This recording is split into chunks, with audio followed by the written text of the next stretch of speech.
If you got blasted millions of miles through space, ended up on another planet, and were given an IQ test by a janitor, you'd be a little pissed off too.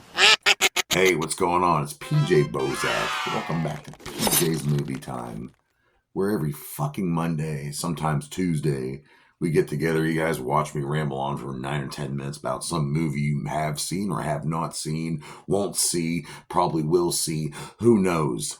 I love movies. I love the cinema. I like the art. Yeah. And today we're gonna do an old school fucking Marvel movie. I mean, this was one of the first Marvel movies ever made, and no one really realizes that. And it's one of the first movies I remember seeing as a kid. I remember seeing this movie. Some of the earliest movies I remember seeing the Popeye movie with Robin Williams, and then I remember this movie, Howard the Duck, from 1986, released by Universal Pictures, and it brings a lot. Every time I watch this movie, I think about being a little kid watching this, coming home from kindergarten. I mean, I think I've seen this even before I was even in kindergarten. I mean, it's really been. I mean, it came out 2 years after I was born. You know, that makes me an old fogey. It's about a duck from outer space who gets teleported to Earth on accident. And these dark overlords from in between the dimensions are trying to take over the universe. Yeah, it's pretty crazy. He runs into this rocker babe, ends up becoming his girlfriend. Yeah, there's some interspecies shit going on here too. What? Hose. But it's also produced by George fucking Lucas, out of all people in the world. Of course, you know, he helped produce a lot of Star Wars shit, and he was associated with the Indiana Jones movies, and you know, he's just Lucasfilms soundstage. I mean, all that shit's was that Skywalker sound or whatever it is, whatever it's called.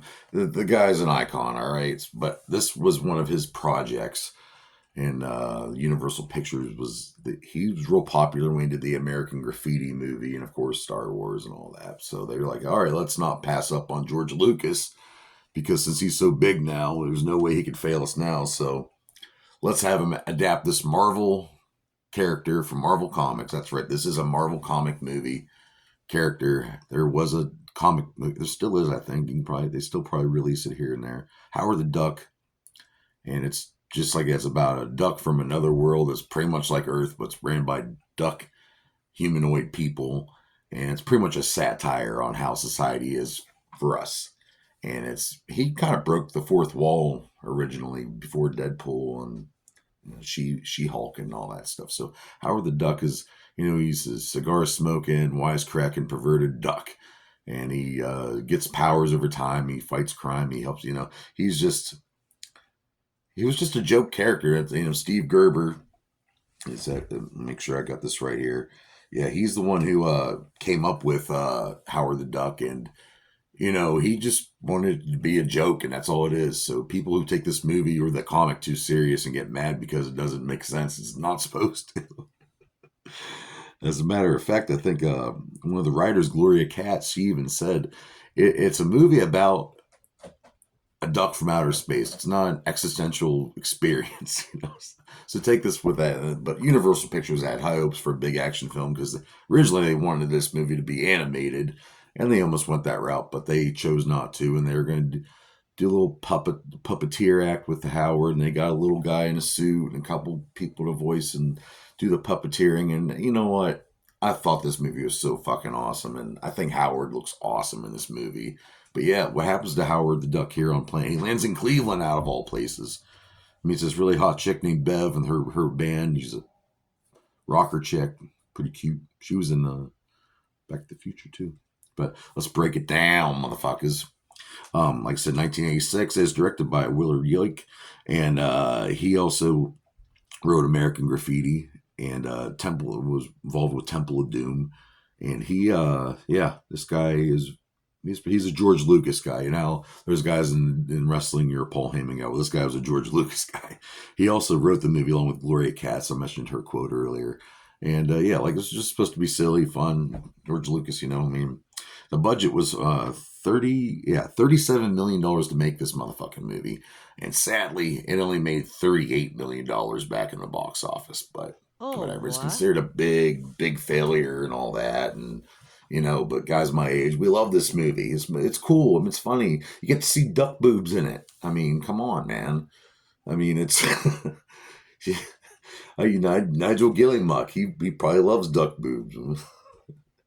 Anyway, let's get into this. Who stars in the motherfucker? Well, we got Jeffrey Jones playing Dr. Jennings, and Jeffrey Jones was also in Beetlejuice and The Pest and all that stuff. Tim Robbins, who's just a baby in this movie. Tim Robbins. I mean, let's show you this. Like, yeah, that guy, yeah. He plays a guy named Phil, who's a wannabe scientist, but loves science and all that. And he's friends with Bev, and he knows people. He's actually a janitor at this foundation, but he really wants to be a scientist. We have Leah Thompson playing Beverly, and yeah, she's very young in this movie, and she ends up being. Some people think she's kind of annoying in this movie, but I think she's supposed to be that, so it doesn't bother me. All right, now Howard the Duck himself is a whole group of people are playing Howard here. Okay, so bear with me. We have Jordan Prentice as one of those costume performers. Another costume performer is Ed Gale was the other costume performer. Now there's also puppeteered work there too. So here's the puppeteer team: Tim Rose, Steve Sleep, Peter Baird, Mary Wells, and Lisa Hertz. They all helped out with the puppeteering and the opening scene there, where it shows Duck World and he's going blasting through the apartment complex. And voicing Howard the Duck is Chip Zien. And I love the voice now. Now, when I read Howard the Duck in the comics, I always picture some kind of, yeah, it talks like this, hey, you fucking son of... That, to me, that's his voice. He's got like a deep satirical kind of voice. Very sick. But they wanted to make him sound cute and innocent, and he kind of does. And I think the voice works for this movie. I really do. And George Lucas, I think he thought this was going to be a big banger. Like it's going to be, it didn't happen, guys. It just didn't happen. I mean, like I said, I was probably 3 or 4 when I watched this, and I thought it was cool. So I didn't know anything about movies back then, but whatever. The music is by John Barry and Sylvester Levi. And I really like the music to this movie. There's this like little music note that plays sometimes when it shows Howard, and it just makes you feel sorry for Howard. He's so far, he's light years from home, and you feel bad. And but behind what's going on behind the scenes are these dark overlords, these demons from like beneath our realm, I guess, in between higher dimensional beings that are trying to come here. And part of that whole teleportation thing was for them to teleport their species back into this universe. And of course, poor Howard got sucked in the tractor beam and got flung through space back to Earth, and in Cleveland, out of all places, like I said before. There are some MCU appearances of Howard the Duck, not this version of Howard the Duck, but at the Guardians of the Galaxy movie. I believe you can see him in the Endgame fight scene at the end. Where else? I know he's been around, though, but you do see Howard the Duck in the MCU. He is in the MCU. Cinematographer was Richard Klein, and he was trying to keep it a comic bookish kind of looking thing. It's very 80s. This movie's very 80s.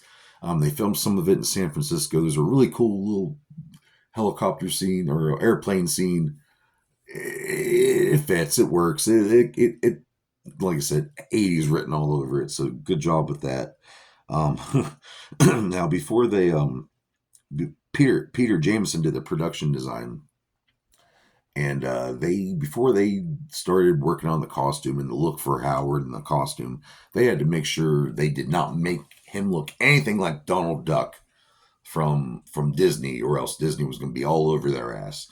So it was really intricate on the way, but the blue eyes and the beak, and it worked out. And like I said, multiple people playing the costume performer with the voice actor, the puppeteer work. Took a lot to make Howard the Duck happen in this movie. And they had Lucas Industrial Light and Magic to help out with all this stuff. And of course, there's a crazy, really bad CGI scene, or stop motion scene, early stop motion with Phil Tepe, who does the evil overlord. Now, it's a cool looking look. It's a cool look, but it looks very superimposed over this movie now. But what are you gonna do? 30-year-old movie? What the fuck are you gonna do? You know, actually, it's almost 40-year-old movie. Holy shit! Fuck, I'm old. So yeah, there you go, folks. That's the movie. It means a lot to me. Um, like I said, Howard Douglas cool. The costume's cool. The voice. The story's kind of all over the place. Or they throw in these evil demons instead of really relying on the comic, because it was a satirical comic, was just kind of making fun of humans and political kind of stuff, and it's none of that's in there. But they threw in this crazy, hey, there's these evil overlords trying to take over the universe, and Howard the Duck's got a, you know. But it's a cool movie, and there's just some silly shit in it, and I really recommend you go out and see it. And what do I rate Howard the Duck? I will have to rate Howard the Duck 3 out of 5 dog dicks. I was going to say 2.5. I'm going to go with 3 because it does pull dear to my stone cold heart. And yeah, that's Howard the Duck. Go out and see it. I think you can watch it on Amazon Prime right now, I think. Or you can get your buddy to download it, put it on a flash drive, and you can watch it with the squiggly lines. I don't know, whatever. I'm PJ Bozak. This has been PJ's Movie Time. Join me here next week. We got a few more editions of PJ's Movie Time until Samhain Fest starts. Yes! That's right. October 2024 is going to be lit. Every day I'm dropping a horror movie review. You're going to watch it and unlike it and do whatever. But hey, PJ loves you, baby. Whoop, whoop.